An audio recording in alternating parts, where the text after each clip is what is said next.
the room. Even though the words disappear from the page, the moment reminds her that deep inside she is still fighting to hold on to her real identity. As Rita spends more time inside the house, she begins understanding how Arpad controls everyone around him. Every evening during dinner, he tells frightening stories about the outside world.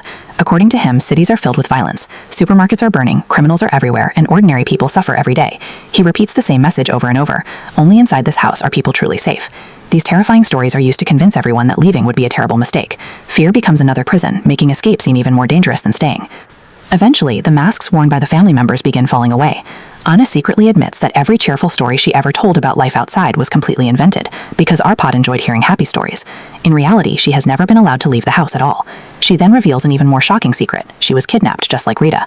Years earlier, she had also been locked inside an empty room and forced to memorize the identity of another missing girl. After months of punishment, loneliness, and psychological torture, she eventually stopped resisting and accepted herself as Anna. Hearing this fills Rita with horror, because it proves she is not the first victim. Soon afterward, Uncle Rudy reveals that he too is not who he claims to be. Before arriving at the house, his business had failed, he lost everything he owned, and he had nobody left who cared about him. When he was kidnapped, he eventually stopped trying to escape because, compared to his lonely life outside, this strange family at least gave him food, shelter, and a sense of belonging. He gently advises Rita to stop fighting and simply accept her new life, because in his opinion, surviving peacefully is better than living alone in the outside world. His words show how completely Arpad has broken the spirits of many of his victims. Finally, Rita notices something deeply disturbing about Miklo. One day she secretly watches him entering Sylvie's old bedroom. Believing he is alone, Miklo quietly walks over to the bed and gently kisses it with overwhelming emotion. The strange act suggests that his feelings towards Sylvie were far more complicated than those of an ordinary brother. Watching him, Rita realizes that every person inside this house is hiding painful secrets, unhealthy obsessions, and psychological scars created by years of living under Arpad's control. The deeper she looks into this family, the more terrifying their reality becomes. As Rita spends more time inside the strange household, she slowly begins to understand that nothing about this family is normal. Every member follows Arpad's rules without question, almost like actors reading from a script. One day, Miklo shows Rita another side of the family. He reveals that Arpad is not just an ordinary old man with strange beliefs. He is extremely wealthy. He owns large investments, valuable properties, and many businesses, while Miklo manages all of the family's finances. Rita tells Miklo that everyone in the house is living like robots, sacrificing their freedom just to keep Arpad happy. Miklo doesn't deny it. Instead, he calmly explains that every comfortable life comes with a price. According to him, the outside world is cruel and lonely, while this family provides food, shelter, and purpose.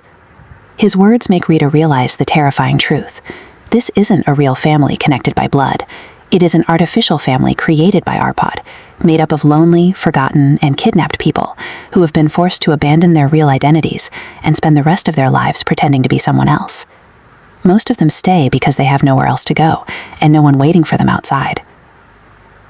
Rita realizes that surviving inside this house requires more than simple obedience. She studies Sylvie's old poetry notebooks and notices that every poem is filled with sadness, loneliness, heartbreak, and emotional pain. She understands that Arpad loved Sylvie because of the way she expressed these dark emotions. Hoping to gain his trust, Rita begins writing poems that sound just like Sylvie's. Every time she recites one during family gatherings, Arpad becomes happier and more convinced that Sylvie has finally returned. Her plan works perfectly. Arpad rewards her by giving her a privilege no one expected. She is finally allowed to leave the house alone for short periods, to run errands and develop photographs. For the first time since being kidnapped, Rita believes freedom is within reach. However, before letting her leave, Arpad reminds her that freedom comes with conditions. He coldly warns that if she tries to escape or contact the police, Anna will pay the price instead. Rita immediately understands that Arpad is using Anna as a hostage to control her. Even if she escapes, someone innocent will suffer because of her decision. With no other choice, she quietly leaves the house while carrying the heavy burden of knowing another person's life depends on her obedience. Something remarkable happens that completely changes the relationship between Rita and Marcy. Earlier in the story, Marcy was the one who controlled every part of Rita's life. He decided when she could eat, when she could drink water, where she could sleep, and even what name she was allowed to use. He terrified her into obedience and never showed any sympathy.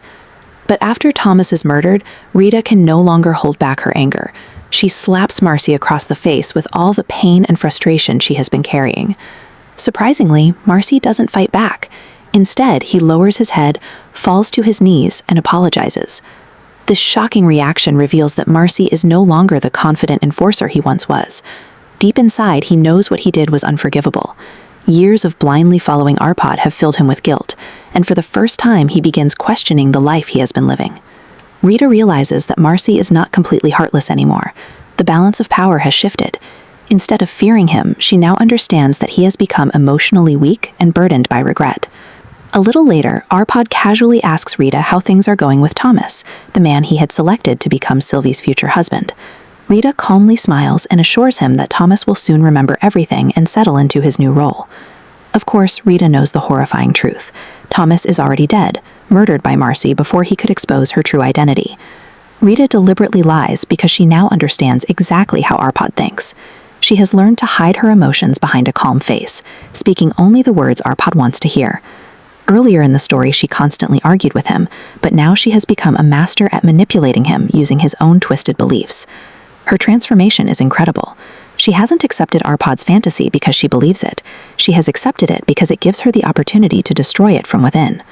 During the next family dinner, Arpad once again begins his usual speech about how dangerous and cruel the outside world is. He talks about murders, violence, suffering, and people abandoning each other. Every evening he repeats the same stories to convince everyone that living under his control is the safest possible life. This time, however, Rita does something unexpected. Instead of arguing with him, she actually supports his speech. She reminds everyone how lucky they are to be protected inside the house. To Arpad, this is proof that Sylvie has finally returned and fully accepted the family. He becomes proud of her, completely unaware that Rita is only acting. Every word she says is part of a much larger plan. She has become so convincing that even Arpad no longer suspects she is preparing to betray him. That very night, after Arpad finally goes to sleep, Rita decides she cannot wait any longer. She quietly gathers every member of the family together in secret. For the first time, they sit around the dining table not as obedient children listening to their father, but as frightened victims trying to decide their future. Rita looks each of them in the eyes and reminds them who they really are. She tells them that none of them were born into this family. Every single one of them was kidnapped, manipulated, and forced to abandon their real names. Their memories, personalities, and identities have all been stolen. For years, they have lived inside a story written by someone else. Rita asks them one simple question: how much longer are you willing to live someone else's life? Her words affect everyone deeply because they already know she is telling the truth. Anna remembers the day she was kidnapped. Uncle Rudy remembers how lonely he felt before Arpad found him. Even Marcy begins remembering the person he used to be before becoming Arpad's loyal servant. Slowly, fear begins turning into courage. Rita offers them something they thought they had lost forever: freedom. She explains that as long as Arpad remains alive, none of them will ever truly escape. They spend the rest of the night secretly planning a rebellion against the man who has controlled every moment of their lives. The following evening, everything appears normal on the surface. The family gathers around the dinner table exactly as they always do. Arpad walks into the room expecting another peaceful meal, but immediately notices something strange. One chair is missing. There is no place prepared for Thomas, Sylvie's future husband. That tiny detail tells him something is terribly wrong. Before he can ask any questions, Rita calmly stands up and announces that tonight will be the final dinner this family ever shares together. The atmosphere changes instantly. Arpad senses Gainter for the first time in years. Instead of sitting down to eat, he refuses the meal, claiming he isn't hungry. He understands that something has changed inside his family. Rita quietly removes his plate from the table, symbolically showing that he is no longer the head of the household. Furious, Arpad begins threatening everyone, warning them that terrible things will happen if they disobey him. But this time his threats no longer work. Throughout the entire film, fear has been his greatest weapon. Every family member obeyed because they believed they could not survive without him. Rita has destroyed that illusion. She confidently challenges him face to face, showing no fear whatsoever. Arpad realizes he is losing control. Desperate, he delivers one final speech. He reminds everyone that he created them. According to him, every relationship inside the house exists because of his imagination. He gave them names, families, responsibilities, and purpose. Without him, they would be nothing. He even claims that if they reject him, he can simply replace every one of them with new people. This speech once terrified the family, but now nobody believes it anymore.